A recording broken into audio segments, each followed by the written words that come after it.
எல்லாருக்கும் வணக்கம். இந்த பதிவில் எதை பற்றி பார்க்க போகிறோம்னா, அதாவது மக்களே, இன்னைக்கு தலைவர் விஜய் அவர்கள் பாண்டிச்சேரியில், அதாவது புதுச்சேரியில் அருமையாக பேசுனாங்க, அனல் பறக்க பேசுனாங்க, புள்ளி விவரத்தோட தெளிவாக பேசுனாங்க. குறிப்பாக அவர் பேசி முடித்த உடனேயே ஒரு நியூஸ் சேனலில் பார்த்தேன். அப்போ தமிழிசை சவுந்தரராஜன் அம்மா என்ன பண்ணுறாங்கன்னா, விஜய் அவர்கள் சொல்கிறது நியாயம் இல்லை, தப்பான விஷயத்த சொன்னாங்க அப்படின்னு சொன்னாங்க.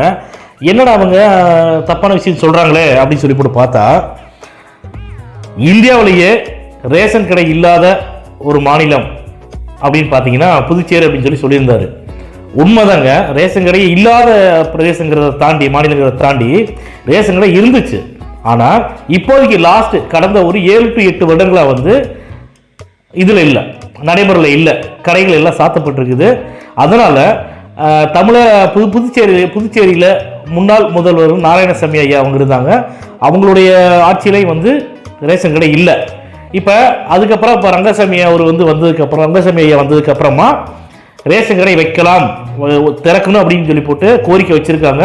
இன்னும் அதுக்குண்டான பணிகள் ஆரம்பிக்கல அப்படிதான் சொல்லப்படுது. நவம்பர் மாதம் ஓப்பன் பண்ணுறதா சொல்லியிருந்தாங்க. இதைத்தான் அவர் மென்ஷன் பண்ணனாரு. அப்போ ரேஷன் கடையை இல்லாத டயத்தில் கவர்மெண்ட் என்ன பண்ணுச்சுன்னா, அவங்களுக்கு உண்டான ரேஷன் பொருட்கள் வாங்கக்கூடிய பொருட்களுக்கு என்ன தொகை, என்ன பணம் செலவாகுதோ அந்த பணத்தை எல்லாமே புதுச்சேரியில் இருக்கக்கூடிய மக்களுக்கு அக்கௌண்ட்டில் போய் வங்கி கணக்கில் செலுத்துறதா சொல்கிறாங்க. அப்படிதான் போயிட்டு இருக்குதுன்னு சொன்னாங்க. இதை விஜய் அவர்கள் தப்பாக சொல்லல, ரேஷன் கடை இல்லைங்கிறத தெளிவாக அவர் சொன்னார். ஏன் ரேஷன் கடை வரணும், அதே மாதிரி புதுச்சேரியை மாநிலமாக ஆக்கணும் அப்படின்னு சொல்லி நிறைய தடவை கோரிக்கை வச்சிருக்காங்க. அந்த கோரிக்கை நிறைவேற்றப்படலை அப்படிங்கிறத நல்லா இன்னும் நிறைய விஷயங்கள் தெளிவாக சொன்னாங்க. அதே மாதிரி புதுச்சேரி அரசு அவர் முதலமைச்சர் அவங்களுக்கு சரி, காவல்துறைக்கும் ரொம்ப பாதுகாப்பு பண்ணினாங்க. தொண்டர்களை நல்லா பார வச்சு மீட்டி நல்லா பார்த்துக்கிட்டாங்க அப்படின்னு சொல்லி போட்டு ரொம்ப நன்றி அவங்க நன்றி சொல்லியிருந்தாங்க, ட்வீட் பண்ணியிருந்தாங்க.